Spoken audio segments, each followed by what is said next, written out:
మోహన్ గారు, మనం చూస్తున్నాం ఇప్పటికే కేంద్ర ప్రభుత్వానికి సంబంధించిన వైఖరిపై రైతాంగంలో ఆగ్రహం వ్యక్తమవుతున్న పరిస్థితి చాలా స్పష్టంగా కనిపిస్తుంది. అయితే తెలంగాణకు సంబంధించిన నేలలు మనం ఇంతకుముందు ఒకసారి వ్యవసాయ మంత్రి నిరంజన్ రెడ్డి గారితో మాట్లాడిన సందర్భంలో కూడా ఆయన చెప్పారు, తెలంగాణ నేలలు అన్ని రకాల పంటలు పండించడానికి అనువైన నేలలని ఆయన చాలా స్పష్టంగా చెప్పిన సందర్భాన్ని మనం చూసాం. ఇది తెలంగాణకు ఎలాంటి అడ్వాంటేజ్గా భావించాల్సిన అవసరం ఉంది? అంటే ఒకవేళ రైతు వరి నుంచి ఇతర పంటల వైపు మళ్ళినప్పటికీ కూడా ఇతర పంటలు కూడా పండించుకునే వెసులుబాటు తెలంగాణకు సంబంధించిన ప్రతి నెలలో కూడా ఉందన్న ఒక సమాచారం ఇప్పటికే సేకరించిన నేపథ్యంలో వ్యవసాయ శాఖ ఇది మనకు ఎలాంటి అడ్వాంటేజ్గా భావించాల్సిన అవసరం ఉంది, రైతాంగానికి ఎలాంటి ఉపశమనంగా భావించాల్సిన అవసరం ఉంది? సీతారాం గారు, ఇతర రాష్ట్రాలతో మొత్తం దేశంతో పోలిస్తే తెలంగాణలో ఉన్న నేల చాలా సారవంతమైన భూమి. ఏ రకమైన పంటలకైనా సరే అనువైన నేలగా దీన్ని మనం చెప్పుకోవచ్చు. ఈ యొక్క విశిష్టత ఈ ఒక్క తెలంగాణకు మాత్రమే ఉంది మన దేశం మొత్తం మీద. అందుకే ఆ విషయాన్ని దృష్టిలో పెట్టుకుని నిరంజన్ రెడ్డి గారు ఈ సలహా ఇచ్చారు. మన తెలంగాణ నేల ఇక ఇది ఏ రకమైన వ్యవసాయ పంటలు, వ్యవసాయేతర పంటలు, ఈ కూరగాయల పంటలు, ఈ శ్రీగంధం చెట్లు కానివ్వండి, టేకు చెట్లు కానివ్వండి, మరి పప్పు గింజల పంటలు కానివ్వండి, ఏవైనా సరే ఏ రకమైన పంటలు వేయడానికైనా మనం మార్చుకున్నప్పటికీ కూడా ఈ భూమి సారం మాత్రం చెడిపోదు. 3 ఏళ్ళు 4 ఏళ్ల వరకు ఎక్కడికి పోదు. సో తాత్కాలికంగా మనం వరి నుంచి పక్కకు తప్పుకొని లాభాలు వచ్చే, అంటే కేంద్రం కొనను అని చెప్తూ ముందుకేస్తున్న పంట మీద అది వ్యామోహం తగ్గించుకొని మనకు ఏదైతే తక్కువ కాలంలో ఎక్కువ లాభాలు మనం ఆర్జించగలమో అలాంటి పంటలను వేసుకోమని వ్యవసాయ శాఖ మంత్రి గారు మనకు మన ఓపెన్ లెటర్ రాశారు రైతులందరికీ. అది అక్షరాల నిజం. అది ఇప్పుడు మనం చూస్తున్నాం, తెలంగాణలో ఉన్న ఒక్కొక్క జిల్లాలో ఒక్కొక్క పంట ప్రసిద్ధి చెందింది. అలాగే ఇప్పుడు మన ఈ వరి పంట అనేది, వరి ధాన్యం ఈ పంట అనేది ఇప్పుడు గత 4 ఏళ్ల నుంచి బాగా విస్తృతంగా పండుతున్నది మన దగ్గర. అది ఇప్పుడు ధాన్యం సేకరణ కేంద్రాలతో ఇంత కొనుగోలు చేసినా కూడా ఇంకా మిగులు కనిపిస్తున్నది. ఇలాంటి పరిస్థితుల్లో దాన్ని వృధా చేసుకునే బదులు మనం ఎందుకు మన పద్ధతులు మార్చుకోకూడదు, మన వ్యవసాయ విధానాలు ఎందుకు మార్చుకోకూడదు? ఒకే రకమైన పంటకు అంకితమైపోవాల్సిన అవసరం మనకు ఏముంది? మనకు సమృద్ధిగా ధాన్యం ఉంది, ఇప్పుడు దేశం మొత్తానికి పెట్టగల ఆ సమర్థత మనకుంది. ఇలాంటి సమయంలో మనం పంట పద్ధతులు మార్చుకొని మనకు ఏదైతే మార్కెట్లో ఎక్కువ డిమాండ్ ఉందో ఆ పంట వైపు మళ్ళీ మనకు కావలసిన లాభాలను తెచ్చుకుందాం అని చెప్పి ఆలోచన రైతులన్నీ చెయ్యాలి. ఈ విషయం మీద వ్యవసాయ శాఖ అధికారులు కూడా రైతులను చైతన్యవంతులు చేయాల్సిన అవసరం వాళ్ళకు ఉంది. ఓకే, రైతులు తెలియదని చెప్పట్లేదు, కానీ మన వ్యవసాయ శాఖ మన ప్రభుత్వంలోనే అత్యున్నతమైనటువంటి శాఖ అదని నేను భావిస్తాను. చాలా మంది అత్యున్నతమైన నిష్ణాతులు మన వ్యవసాయ శాఖలో పనిచేస్తూ ప్రభుత్వానికి సరైన సలహాలు సూచనలు ఇస్తూ ముందుకు నడిపిస్తున్న సంగతి మనం చూస్తున్నాం. ఈ రకమైన ఈ నేపథ్యంలో తప్పకుండా రైతులందరూ ఆలోచించి వ్యవసాయ శాఖ అధికారులను సంప్రదించి తమ ప్రాంతంలో ఉన్న నేలలు, అంటే తమ సొంత నేలలు ఏ రకమైన పంటలకైతే వ్యవసాయం, వరి కాకుండా వేరే పంటలు ఏ పంటలు పండిస్తే లాభదాయకం అవుతుంది, ఏ పంటలు పండిస్తే మనకు బెటర్ ప్రొడక్ట్ వస్తుందని చెప్పి వీళ్ళు చర్చించుకొని వాళ్ళందరూ వేరే పంటల వైపు మళ్ళాల్సిన అవసరం మాత్రం తప్పకుండా ఉంది. కేంద్రం అనేది మనకు సహకరించట్లేదు, రాష్ట్రం బీజేపీ అనేది మోసం చేస్తున్నది. ఈ విషయాన్ని ముందు రైతులందరూ గమనించాలి. వ్యవసాయ శాఖ అధికారులు నిన్న ముఖ్యమంత్రి గారికి చెప్పారు, నిజామాబాద్ లో, వరంగల్లో ఇప్పటికే ధాన్యం కొనుగోలు కేంద్రాలు మూసేసాము, ఇప్పుడు పొంగిపోతున్నాయన్నీ, ఇక మనకు చోట్లేదు పెట్టుకోవడానికి కూడా వాళ్ళు చెప్తున్నారు. ఈ రకంగా ఈ పరిస్థితి రావడానికి మన రైతు బంధు కూడా కొంత కారణమే. ఎందుకంటే రైతు బంధు ఇస్తున్నారు కదని చెప్పి అందరూ వరి వేసేస్తున్నారు. ఇలాంటి సమయంలో ఈ రైతు బంధును నియంత్రించాల్సిన అవసరం కూడా మనకు కనిపిస్తున్నది. ఈ వరి వేసే వాళ్లకు రైతు బంధు అక్కర్లేదు, వేరే పంటలు వేసే వాళ్ళు ప్రోత్సహిస్తుంది. రైతు బంధు విధానం అనేది ఒక పాలసీ, దీన్ని అప్పుడప్పుడు మార్చుకోవచ్చు, తప్పేం లేదు. 2 ఏళ్లకు ఒకసారి 3 ఏళ్లకు ఒకసారి సమీక్షించుకుంటూ మార్పులు జరుపులు చేసుకుంటూ పోతూ అంతిమంగా ఏది రైతుకు లాభం ఇస్తుందో ఆ పంటలు వేసుకునే వాళ్ళకి మనం ప్రభుత్వం చెప్పిన మాట వినే వాళ్ళకి సలహాలు పాటించే వాళ్ళకి మాత్రమే రైతు బంధును పరిమితం చేస్తే బాగుంటుందని నా అభిప్రాయం. సీతారాం మురళి గారు, దశాబ్దాల పాటు దగాపడ్డ తెలంగాణ రైతు ఇప్పుడిప్పుడే ఈ 7 ఏళ్ల కాలంలో గట్టెక్కి సంతోషంగా తన వ్యవసాయాన్ని చేసుకుంటున్న పరిస్థితి, పెద్ద ఎత్తున దిగుబడి సాధిస్తూ దేశం కడుపు నింపే స్థాయికి ఎదిగిన సందర్భాన్ని మనం చూసాం.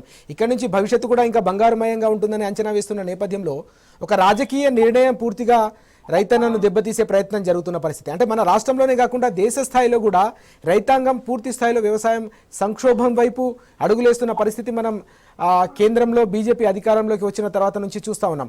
ఈ పరిణామాన్ని రైతాంగం ఎట్లా చూసే అవకాశం కనిపిస్తుంది? రానున్న రోజుల్లో కేంద్ర ప్రభుత్వ వైఖరిపై రైతాంగం ఎలా ప్రతిస్పందించే అవకాశం ఉంది? మనం మొదటి నుంచి గమనిస్తున్న విషయం ఏంటంటే, ఇప్పుడే కాదు 1999 ప్రాంతంలో వాజ్పేయి గారు ఉన్నప్పుడు కూడా వాళ్ళు ఎప్పుడూ వ్యవసాయాన్ని ప్రోత్సహించలేదు. బీజేపీ అనేది అది ఒక కోటీశ్వరుల పార్టీ, పారిశ్రామికవేత్తల పార్టీ తప్ప సామాన్య ప్రజల పార్టీ కాదు. వాళ్ళు మొదటి నుంచి కూడా వాళ్ళు అదే విధానాన్ని అవలంబిస్తున్నారు.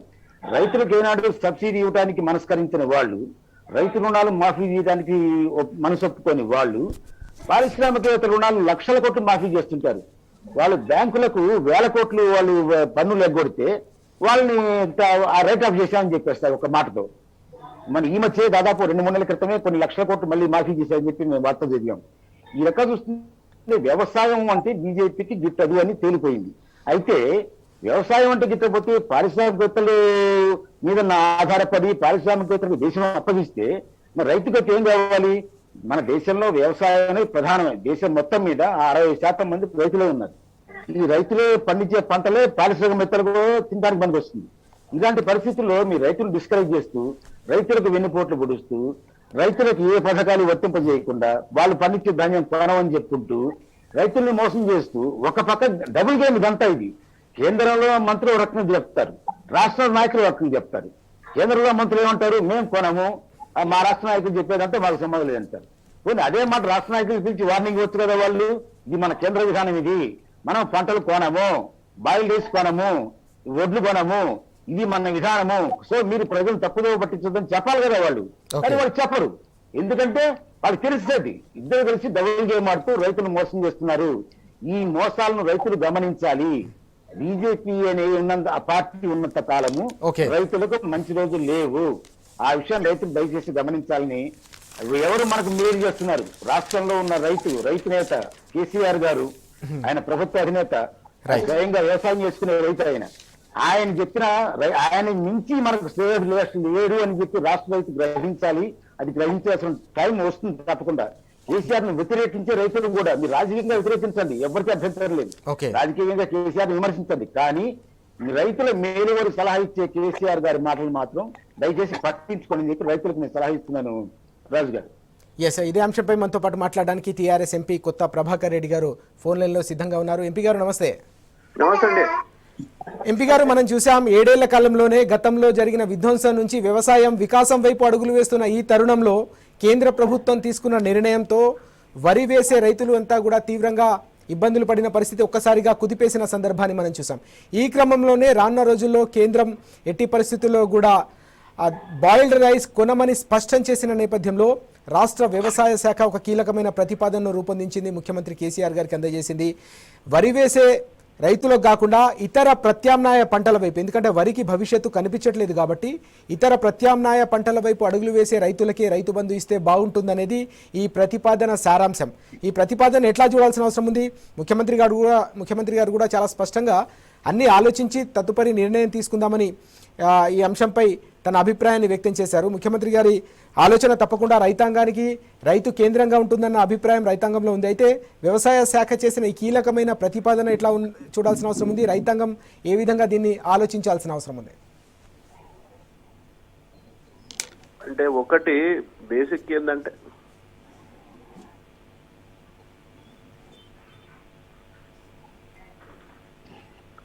ఏంటంటే మెయిన్ రైతులకు నష్టం జరగదు. ఏ పంట వేసినా రైతులు బాగుపడాలి.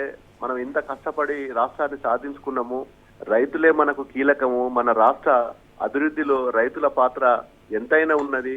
100% మనము ఈరోజు తెలంగాణ రాష్ట్రం రైతుల మీద ఆధారపడ్డది.